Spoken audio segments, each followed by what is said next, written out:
Hawaan mo ako, O Diyos, ayon sa iyong kabutihan, ayon sa laki ng iyong habag, pawiin ng aking kasamahan. Hugasan ako sa aking pagkakasala, at tinisin sa aking kasalanan. Kaawaan mo ako, O Diyos, ayon sa iyong kabutihan, ayon sa laki ng iyong habag, pawiin ng aking kasamahan. Sa ngalan ng Ama at ng Anak at ng Espiritu Santo, Amen. ang pagkapala ng ating Panginoong Kristo, ang pag-ibig ng Diyos Ama, at ang pagkakaisa ng Espiritu Santo naway suminyong lahat. At sumaiyo rin. Mga kapatid, nasa uning Huwebes tayo ng buwan ng Abril. Isama po natin sa misa natin ngayon ang mga intensyon para sa araw ngayon. Ang inyong mga intensyon, kayong nasa loob at sa labas ng Basilica Minor at Pamansang Dambana ni Jesus Nazareno. Ang mga intensyon naman nakiisa sa atin sa pinanang ng live streaming through Facebook Live, YouTube, X, Instagram, TikTok at iba pang social media dito sa ating bansa at iba't ibang dako ng mundo. Idagdag rin natin ang ating intensyon para sa kapayapaan sa buong mundo, lalo tigit na sa Israel, Ukraine at Syria. Mga minamahal ko mga kapatid, ipinapahayag ng Diyos ang kanyang kabutihang loob sa aklat ng Exodus sa pamagitan ng panalangin ni Moises na ipagpatuloy niya ang paglingap at habag para sa kanyang hinirang na bayang mga Israelita. Sa ating Ebanghelyo ngayon ni San Juan, pinapahayag ng ating Panginoong Hesus na siya ay nagpatotoo at ang kanyang patotoo ay nagmula pa sa Ama at sa Espiritu Santo at ang kanyang mga gawa ay ang pagpapahayag ng gawa ng Ama na siyang nagpapahayag ng dakilang pag-ibig ng Diyos sa atin. Sa kabila ng pag-ibig ng Diyos, tayo dahil sa ating karapukan at hinaan, ay tayo kuminsan ay sumuway at magkasala. Kaya dumulog tayo sa maing Panginoong magpapatawad ng lubos. Sinugong tagapagpagaling sa mga nagsisisi, Panginoon, kaawaan mo kami. Panginoon, kaawaan mo kami. Dumating na tagapag-anyayang mga makasalanan ay magsisi, Kristo, kaawaan mo kami. Kristo, kaawaan mo kami. Nakaluklok ka sa kanan ng Diyos Ama para ipamagitan kami. Panginoon, kaawaan mo kami.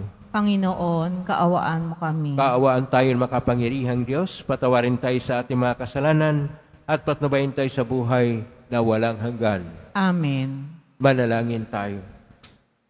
Ama naming makapangyarihan, dumudulog kami sa iyong pagmamahal upang kaming nagsipagbagong buhay ay gumagawa ng kabutihan, ay mamalaging wagas sa pagsunod sa iyong mga utos at ang pagkabuhay ng aming manunubos ay may pagdiwang naming mataos sa pangitan niya kasama ng Espiritu Santo magpa sa walang hanggan. Amen. Magsiupo ang lahat. Pagbasa mula sa aklat ng Exodo. Noong mga araw na iyon, sinabi ng Panginoon kay Moises, balikan mo ngayon din ang mga Israelitang inalis mo sa Ehipto, naroon at nagpapakasama. Tinalikdan nila agad ang mga utos ko, gumawa sila ng guyang ginto, iyon ang sinasimba nila ngayon at hinahandugan. Ang sabi nila ay iyon ang Diyos na nagalis sa kanila sa Ehipto. Kilala ko ang mga taong iyon at alam ko matigas ang kanilang ulo. Kung gusto mo, lilipulin ko sila at sa iyo ko pagbumulain ang isang malaking bansa. Nagsumamo si Moises sa Panginoon. Huwag ninyong lilipulin ang mga taong inalis ninyo sa Ehipto sa pamagitan ng inyong kapangyarihan. Kapag nilipulin niyo sila, masasabi ng mga Ehipsyo na mga Israelita inalis niyo sa Ehipto upang lipulin sa kabundukan. Huwag na po kayong magalit sa kanila at huwag na ninyong ituloy ang inyong balak laban sa kanila. Alalahanin ninyo ang mga lingkod ninyong sina Abraham, Isaac at Jacob. Ipinangako ninyo sa kanila na ang lahi nila ay pararemihin tulad ng mga bituin sa langit at magiging kanila habang panahon ang lupaing ipinangako ninyo. Hindi nga itinuloy ng Panginoon ang balak na paglipol sa mga Israelita. Ang salita ng Diyos. Salamat sa Diyos. Panginoong masintahin ang bayan mo'y gunitain. Panginoong masintahin ang bayan mo'y gunitain. Sa may bundok ng Horeb, doon ay naghugis yung gintong baka. Matapos mahugis, ang ginawa nila ay kanilang sinamba. Ang dakilang Diyos ay pinagpalit sa Diyos na nilikha, sa Diyos na baka na ang kinakain ay damong sariwa. Panginoong masintahin ang bayan mo'y gunitain. Kanilang nilimot ang Panginoon Diyos, ang tagapagligtas, at yung ginawa doon sa Ehipto'y kakila-gilalas. Sa lupaing iyon, ang ginawa niya ay tunay na himala. Sa dagat na tambo, yung nasaksihan ay kahanga-hanga. Panginoong masintahin ang bayan mo'y gunitain. Ang pasya ng Diyos sa ginawa nila ay lipulin pagdaka. Agad na dumulog sa poon si Moises na magitan siya at hindi natuloy yung kapasyan na lipulin sila. Panginoong masintahin ang bayan mo'y gunitain. Magsitayo na po ang lahat.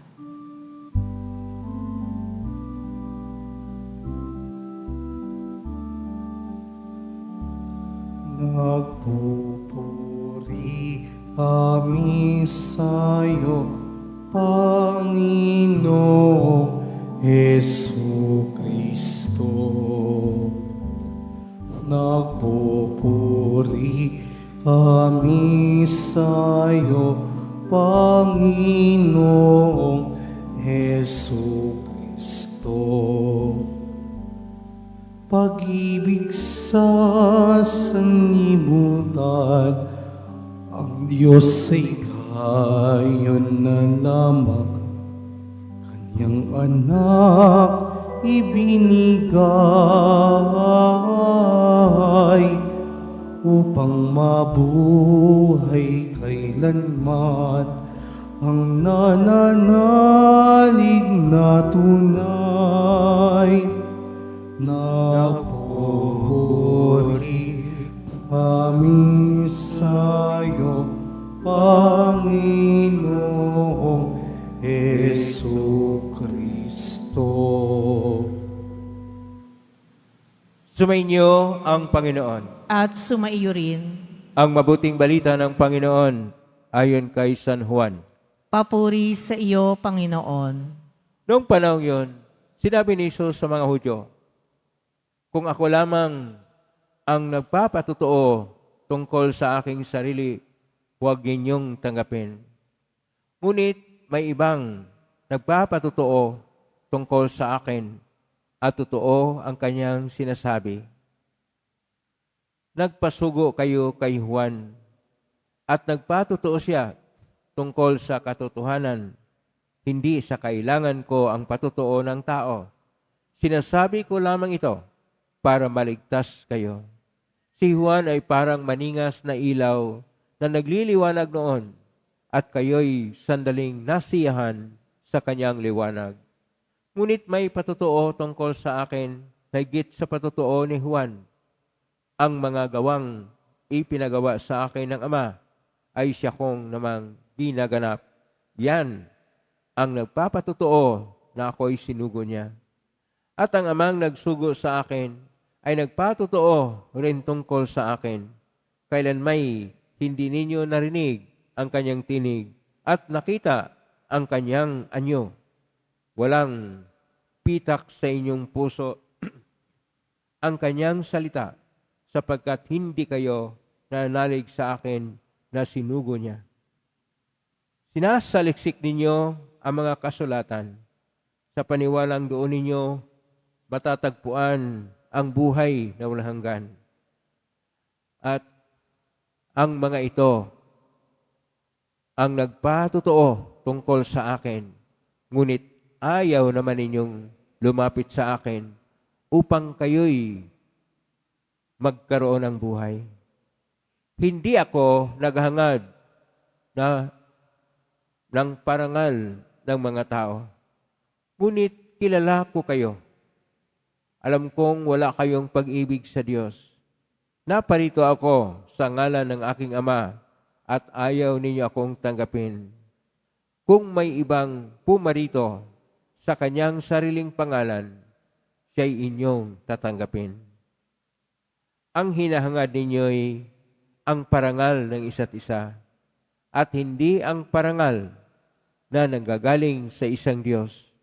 Paano kayong makapaniniwala? Huwag ninyong isiping ako ang magsasakdal sa Ama laban sa inyo. Si Moises na, inaasahan ninyo ang siyang maghaharap ng sakdal laban sa inyo. Kung tatagang paniniwalaan ninyo si Moises, ako'y paniniwalaan din sana ninyo sapagkat sumulat siya tungkol sa akin.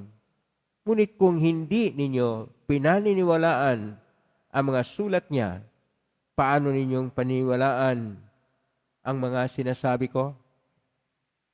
Ang mabuting balita ng Panginoon. Pinupuri ka namin, Panginoong Hesukristo. Magsiupo ang lahat. Isang mapagpalang araw po sa inyong lahat. Nasa unang Huwebes tayo ng buwan ng Abril 3, 2025. At nasa linggo tayo na tinatawag nating Laetare, pang-apat na linggo, na ibig sabihin, kagalakan. At iba't iba po ang pagpapahayag kung paano tayo magalak. Gaya, halimbawa, ng mga nakaraang araw, ang paghilom, at iba pa ay nagpapasigla at nagbigay sa atin ng kagalakan sa buhay. Ngayon naman, ang kagalakan ay ang pagpatotoo. Ang pagpatotoo ay napahayag sa iba't ibang paraan. Sa ating unang pagbasa, sa aklat ng Exodus, Kapitulo 32, verso 7 hanggang 14, ang mga tao na iniwan ni Moises doon sa ibaba, si Moises na nagkaroon ng pagkinig sa mga mensahe ng Panginoong Diyos na si Yahweh sa bundok Horeb, ay nagpatotoo sa kanyang buhay. Pero ang mga tao, iba ang kanilang patotoo. Gumawa sila ng gintong guya at yun ang kanilang sinasamba na Diyos-Diyosan. Kaya, lipulin sana ng Diyos na si Yahweh, pero nagpatotoo si Moises at sinasabi ang dahilan na dapat huwag kalimutan ng Diyos ang tipan niya kay Abraham, na ang tipan kay Abraham ay gagawin ng malaking bansa mula kay Abraham, kay Isaac na ang lahat ng lahi ni Abraham ay ipagpala, at pangatlo sa iba pang mga propita. At ito yung patotoo ni Moises na ang Diyos ay hindi na nagparusa sa bayan dahil sa kanyang patutuo. Ang patutuo na napahayag din sa ating salmo na dahil ang Panginoong Diyos ay masintahin, ay dapat gunitain ng Diyos ang tipan na kanyang ginagawa sa kanyang bayan. Sa ating Ebanghelyo ni San Juan, Kapitulo 5, verso 31 hanggang 47, ang ating Panginoong Hesus ay nagpatutuo din. Ang kanyang patutuo ay una, siya ay nagpahayag ng mensahe ng Diyos para sa mga tao. Yun ang kanyang pagtuturo na tinatawag na Ebanghelyo. Pangalawa, na siya ay nagpapagaling ng lahat ng mga karamdaman o lahat ng sakit. Iyon ang tinatawag niyang gawa na pinagawa mula sa Ama. At pangatlo, na siya ay gumawa ng mga himala na hindi kayang gawin ng kahit kanino. Pinuhay niya ang patay. Naglalakad siya sa ibabaw ng dagat. Pinatigil ang hangin at iba pa na hindi iyon ay pangkaraniwan na magawa ng tao. Na ibig sabihin, siya talaga ang Mesiyas. Ibig sabihin, siya ang pinadala. Pang-apat, si Juan Bautista, ating patron, nagpatutuo rin sa kanya. At panglima, ang mga kasulatan na nasulat sa mga aklat ni Moises. At ito yung tinatawag nating Pentateuco, na sa tradisyon ng mga Hudyo, ito ay tinatawag na Torah. Ito yung aklat ng Genesis, Exodus, Leviticus, Numeros at Deuteronomio na nagpatutuo din sa pagdating ng ating Panginoon. Pero sabi ng ating Panginoong Hesus ngayon sa Ebanghelyo ni San Juan, Kapitulo 5, verso 31, sumusunod, hindi naniniwala ang mga tao. Paano ba ang patutuo? Ang patutuo sa salita ng ating Panginoon na ito ay naulit sa buong Biblia ng 76 kabisis. Ibig sabihin, importante dahil 76 times naulit sa Biblia sa salita po ng ating Panginoon na Hebreo, Aramaiko, Edoth. Edoth, ang ibig sabihin nito, patutuo o pagsasaksi. Edoth. Na nasali naman sa ating Ebanghelyo, ang ating Ebanghelyo na kasulat sa Koinoko na Grigo, Luma na Grigo, na marterya. Doon po ang salitang marterya, patutuo. Na salin sa Latin ni San Jeronimo sapagkat mula sa Hebreo na Biblia at ang New Testament na Koinoko na Grigo na isalin sa Latina Vulgata, luma na Latin na tinatawag na Latina Vulgata, testimonium. So una, Edoth, sa salitang ng Panginoon. Pangalawa, marterya, sa salita ng Koinoko na Grigo. Pangatlo, testimonium. At sa English, ito ay witnessing o testimony. Pero sa ating salita, patutuo. Paano ba tayo magpatutuo? Ang pagpatutuo sa buhay natin, una, kailangan tayong makinig at magnilay-nilay sa salita ng Diyos. Ulitin ko po, makinig at magnilay-nilay sa salita ng Diyos. Hindi lang tayo makinig, atin pong namnamin, isa loob natin, isa puso natin ang mensahe ng salita ng Diyos. At ito ay ating bigyan pa ng tunay na kahulugan sa buhay natin. Saan po manggaling ang salita ng Diyos? Yung unang bahagi ng banal na misa ay tinatawag na liturhiya ng salita ng Diyos.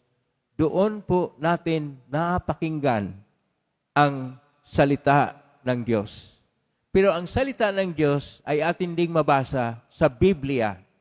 Kapag mayroon kang Biblia, naroon po sa bahagi ng Biblia ang salita ng Diyos, ang mensahe ng Diyos. Kung kayo ay nagsimba araw-araw, sa 2 taon, nabasa ninyo ang Biblia sapagkat lahat ng bahagi ng Biblia ay pinaghati-hati sa lahat ng araw upang mabasa sa unang bahagi na tinatawag na liturhiya ng salita ng Diyos. At sa linggo, kung kayo nagsimba lang sa linggo, mayroon po tayong linggo na A, Ba, at Ka. Na sa 3 taon na pagsimba tuwing linggo, buong Biblia na rin na nabasa ninyo. At doon po nakasulat ang salita ng Diyos. Ulitin ko po, ang una, upang tayo magpatotoo, makinig at magnilay-nilay. Hindi lang makinig, magnilay-nilay sa salita ng Diyos. Namnamin at isapuso ang lahat. Pangalawa, atin pong isabuhay pagkatapos ng magkaroon tayo ng pagbalik loob sa Diyos. So, pagbalik loob at pagsabuhay ng salita ng Diyos. Na hindi lang tayo basta makinig at magnilay-nilay, atin ding i-konkrito, i-practice ang salita ng Diyos sa pamagitan ng ating pagbalik loob at baguhin natin ang ating buhay. Yun yung pangalawa na hakbang. At pangatlong hakbang, ibahagi. May misyon tayo na ibahagi natin, ipahayag natin sa ibang tao ang salita ng Diyos.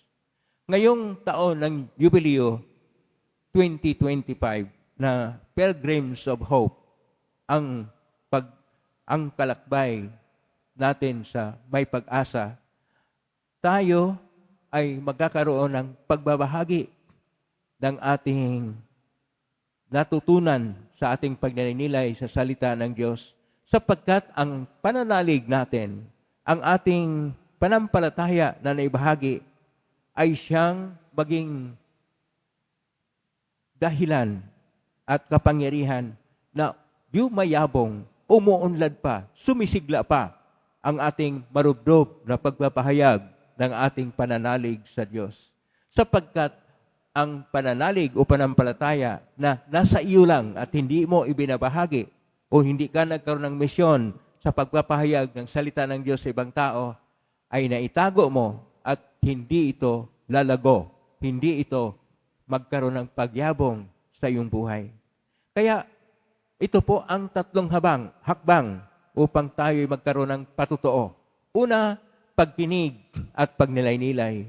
Pangalawa, ang ating pagbabalik loob at pagsabuhay sa mensahe ng Diyos. At pangatlo, ang pagbahagi ng Ebanghelyo o ng mensahe ng Diyos sa ating kapwa-tao. Kung ito ang ating gawin, ang mensahe ng ating Ebanghelyo ngayon ay mapatotoo sa iba, sapagkat sinasabi ng ating Panginoon, hindi siya pinaniwalaan sapagkat wala sa kanila sa kanilang puso ang salita ng Diyos. At nananalig sila kay Moises sa tinatawag na tradisyon ng Torah na 5 aklat ni Moises, Genesis, Exodus, Leviticus, Deuteronomy at Leviticus, pero hindi naman tinanggap ang turo ng Panginoon. Naway, hindi lang natin pakinggan, hindi lang natin tanggapin ang mensahe ng Ebanghelyo ng ating Panginoong Hesus, isabuhay natin at ibahagi sa iba upang tayo ay magiging mensahero at misyonero sa salita ng Diyos sa ating kapwa-tao. Sapagkat hindi na kailangan ng mga pare, mga madre at iba pang mga reliyoso ang siyang magpapahayag sa ibang tao. Tayong lahat, ngayong panahon ng Jubileo 2025, ay mayroong isang mandato o isang panawagan na tayo ay magpahayag ng ating natutunan na mensahe sa Ebanghelyo. Paano natin matutunan kung hindi natin pagninilayan at pag-aralan ang mga narinig na Ebanghelyo o salita ng Diyos? Pinakailangan na kung ano ang napakinggan ninyo na salita ng Diyos dito sa banal na misa, titingnan nyo sa inyong Biblia, titingnan ninyo ngayon sa internet, mayroon na rin mga refleksyon tungkol sa salita ng Diyos. At titingnan nyo paano ito ibahagi sa inyong kapwa. Kapag ito'y nabahagi sa inyong kapwa at naisabuhay, ang bawat tahanan ay hindi lang tahanan ng pamilya, tahanan na rin ng Diyos. Ang bawat opisina o pangalakalan o sakahan o pagawaan na kung saan doon kayo, hindi lang isang puok para sa kabuhayan, yon ay puok na rin na kung saan doon ang Diyos. At kung saan man kayo pupunta, kapag ibinabahagi ninyo ang Ebanghelyo sa kapwa, hindi na ang lugar ng iyon na pasyalan lang o kung ano ang ginagawa at gusto ninyong gawin, bagkos yon ang puok na inyong ipinapahayag na riyan ang Diyos, na umibig at nagmamahal at dahil sa kanyang pag-ibig at pagmamahal, nag-alay ng kanyang buhay sa kamatayan sa krus upang ipahiwatig, totoo siya at nagpatotoo siya sa kanyang pag-ibig sa atin. Ano naman ang ating magawa na tugon sa kanya? Magsitayo po ang lahat.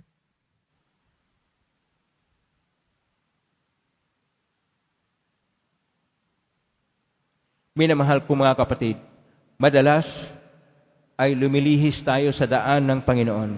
Humingi tayo sa Kanya ng lakas upang makapamuhay tayo ng may panampalataya at atin pong itutugon, Ama, lunasan mo ang aming kawalan ng panampalataya. Ama, lunasan mo ang aming kawalan ng pananampalataya. Ang mga Kristiyano sa lahat ng dako, naway manalangin ng higit na mataimtim sa panahong ito ng Kwaresma. Manalangin tayo. Ama, lunasan mo ang aming kawalan ng pananampalataya. Ang mga walang pananampalataya, naway makinig sa salita ng Diyos upang sila ay maligtas. Manalangin tayo. Ama, lunasan mo ang aming kawalan ng pananampalataya. Ang mga kasalukuyang kaguluhan sa simbahan, naway maluta sa paglalago ng pananampalataya. Manalangin tayo. Ama, lunasan mo ang aming kawalan ng pananampalataya. Ang mga mahihirap, may sakit, at mga may kapansanan, naway madama ang presensya ng Diyos sa kanilang buhay sa pagtataguyod ng kanilang mga pamilya at kaibigan. Manalangin tayo. Ama, lunasan mo ang aming kawalan ng pananampalataya. Ang mga yumao, naway makarating sa kanilang walang hanggang tahanan sa tulong ng ating mga panalangin. Manalangin tayo. Ama, lunasan mo ang aming kawalan ng pananampalataya. Sa tahimik, idulog natin sa Panginoon ang ating mga sariling kahilingan. Ama, turuan mo kami sa pamagitan ng Espiritu Santo upang hayagan naming aminin ang aming pananampalataya sa pangitan ni Kristo na aming Panginoon. Amen. Magsiupo ang lahat.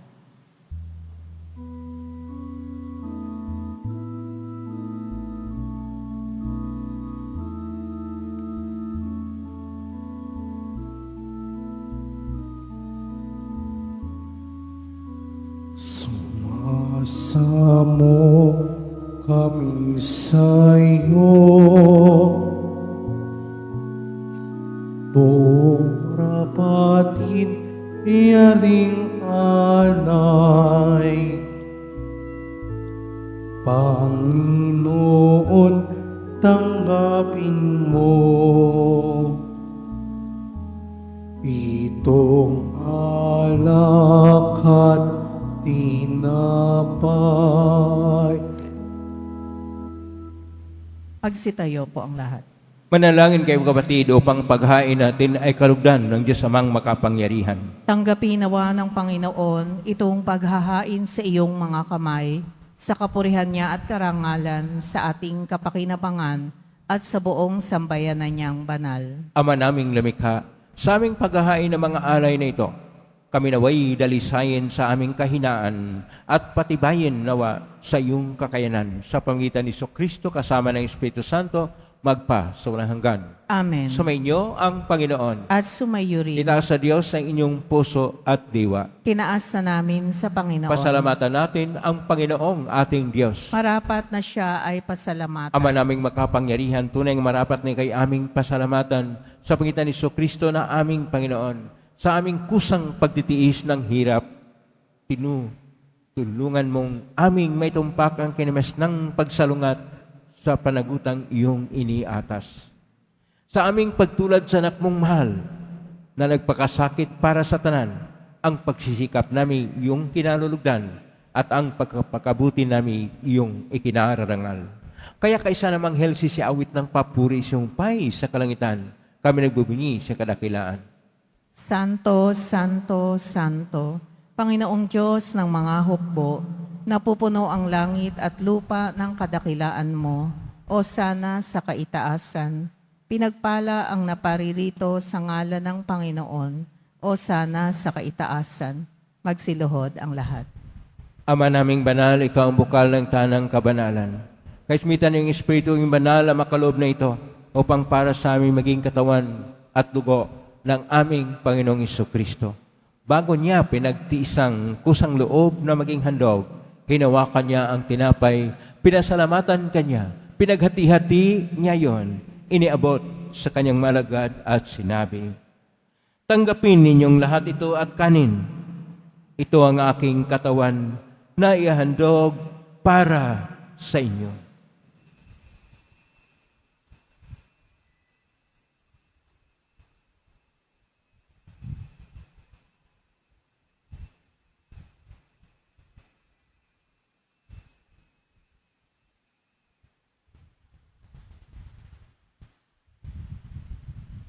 Gayon din naman nung matapos ang hapunan, hinawakan niya ang kalis. Muli kanyang pinasalamatan. Inabot niya ang kalis sa kanyang mga alagad at sinabi, "Tanggapin ninyong lahat ito at inumin. Ito ang kalis ng aking dugo ng bago at walang hanggang tipan. Ang aking dugo na ibubuhos para sa inyo at para sa lahat sa ikapagpapatawad ng mga kasalanan. Gawin niyo ito sa pag-alala sa akin."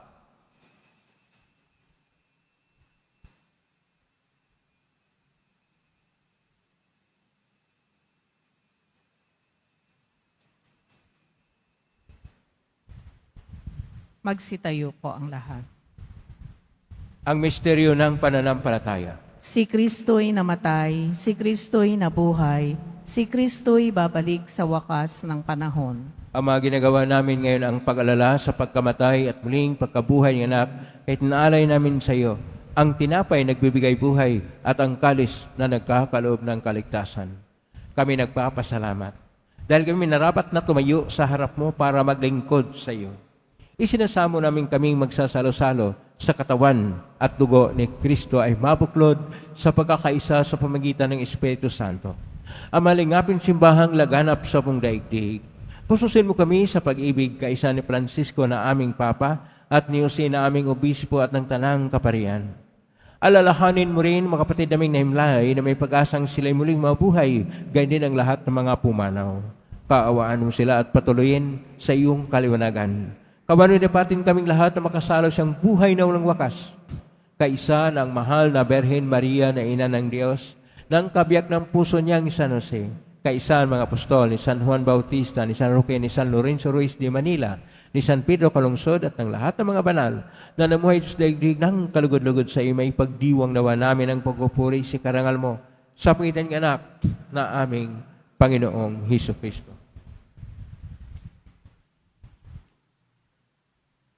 Sa pamamagitan ni Kristo, kasama niya at sa Kanya, ang lahat ng parangal at papuri ay sa iyo, Diyos amang makapangyarihan, kasama ng Espiritu Santo, magpasawalang hanggan.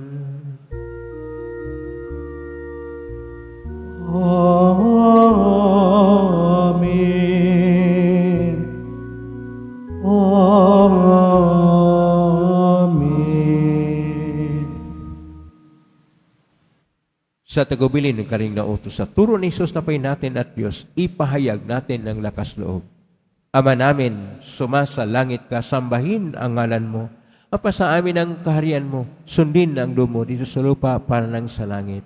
Bigyan mo kami ng aming kakanin sa araw-araw at patawarin mo kami sa aming mga sala para nang patawad namin sa nagkakasala sa amin at huwag mo kaming ipahintulot sa tukso at iadya mo kami sa lahat ng masama. Hinihiling namin kami iadya sa lahat ng masama, pagkalooban ng kapayapaan araw-araw. Iligtas sa kasalanan at telesalat ng kapahamakan, samantalang aming pinanabikan ng dakilang araw ng pagpapahayag ng tagapagligtas naming si Jesucristo. Sapagkat iyo ang kaharian at ang kapangyarihan at ang kapurihan, magpakailanman. Amen. Panginoong Jesucristo, sinabi mo sa mga apostol, kapayapaan ang iniiwan ko sa inyo, ang aking kapayapaan ay binibigay ko sa inyo. Tunghayan mo ng panampalataya at huwag ang aming pagkakasala. Pagkalooban mo kami ng kapayapaan at pagkakaisa ayon siyang kalooban kasama ng Espiritu Santo, magpa sa walang hanggan. Amen. Ang kapayapaan ng Panginoon ay laging sumainyo. At sumaiyo rin. Magbigay kayo ng kapayapaan sa kapayapaan. Peace.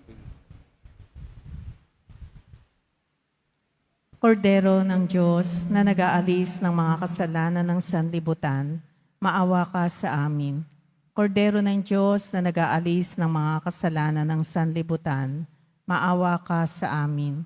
Kordero ng Diyos na nag-aalis ng mga kasalanan ng sanlibutan, ipagkaloob mo sa amin ang kapayapaan. Magsiluhod po ang lahat. Ito ang kordero ng Diyos. Ito ang nag-aalis ng makasalanan ng sanlibutan. Mapalad ang mga inaanyayahan sa piging ng kordero. Panginoon, hindi ako karapat-dapat na magpatuloy sa iyo, ngunit sa isang salita mo lamang ay gagaling na ako.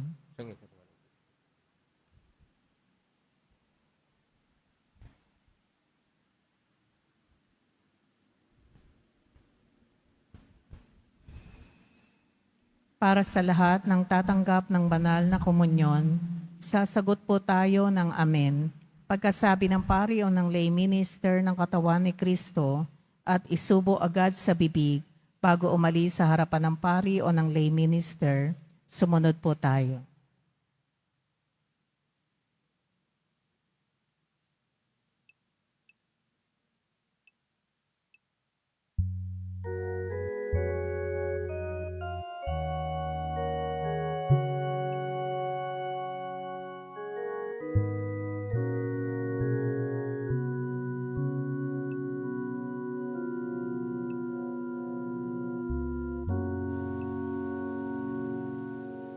Sa pagmamahal ng Diyos, sino ang makaigit? Mayroon ka bang nababatid? Itong anak, hindi niya'y pinagkait. Nanawag sa mundo ng dusa, dumanas ng ibong sakit.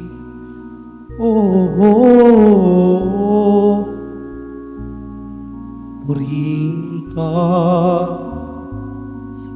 sa dakilang pagmamahal mo. Kahit bayaran ka, hindi sapat ito upang ibalik ang dugong itinigis ng iyong anak para sa akin.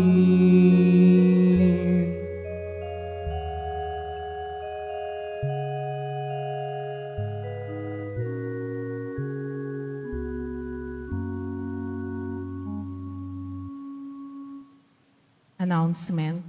Ang lahat po ay inaanyayahan, lalo na ang mga may sakit o may karamdaman, sa ating Healing Mass and Service ngayong Huwebes, April 3, 2025, sa ganap na ika-6 ng gabi.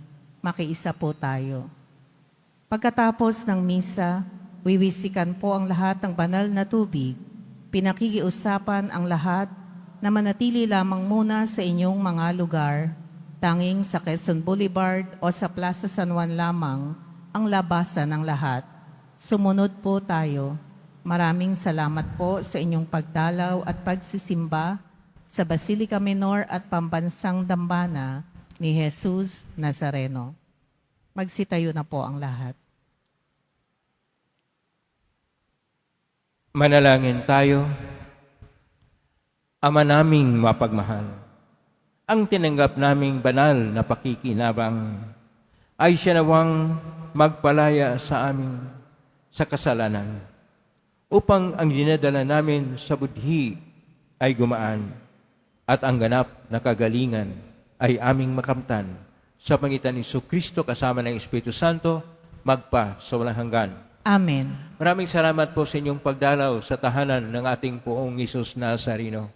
Kayo nga narito, kayo manaugnay sa iba't ibang social media platform na cross-posting sa iba't ibang paraan. Naway ang inyong panalangin ay dinggin ng Poong Jesus Nazareno. Salamat po sa lahat ng bigay ng tulong at donasyon sa Quiapo Church upang makatulong ang Quiapo Church sa kapwa natin mga mahirap at nangangailangan. Salamat po sa inyong tulong. Pagpalain ko ng Diyos. Salamat sa lahat na naglilingkod ngayon. Pagpalain ko lagi ng Poong Jesus Nazareno. Pagpatotoo ay kinakailangan sa ating buhay.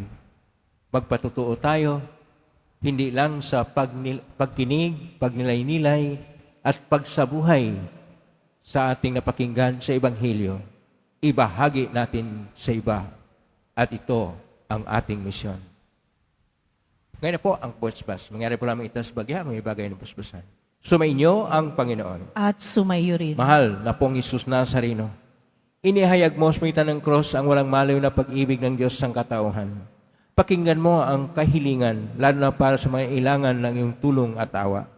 Makamtanawa namin ang iyong kasagutan na may utang na loob na tinatanaw. Basbasan di po ninyo itong mga imahin at dasalan upang lalo kaming manalangin at magtiwala. Sa pagitan ng benisyon ito naway, lalo kaming maging mapaglingkod, masunurin, at tapat sa iyo na aming maluhating Panginoon, magpa sa walang hanggan. Amen. Pagpalain kayo makapangyarihang Diyos, Ama at Anak at Espiritu Santo. Amen. Umayking taglay ang kapipaan, pag-ibig at pag-asa ng Poong Jesus Nazareno. Salamat sa Diyos.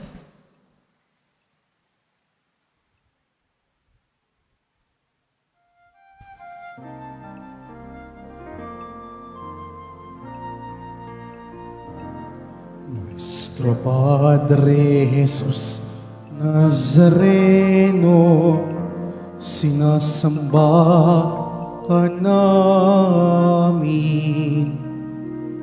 pinipintungo ka namin, aral mo ang aming buhay at kaligtasan. Nuestro Padre Jesus Nazareno, iligtas mo kami sa kasalanan. Ang krus mong inamatayan ay isag ng aming kaligtasan. Nuestro Padre Jesus Nazareno, dinarangal ka namin. Nuestro Padre Jesus Nazareno, inulwalhati ka namin. Nuestro Padre Jesus Nazareno, dinarangal ka namin. Nuestro Padre Jesus Nazareno, inulwalhati ka namin.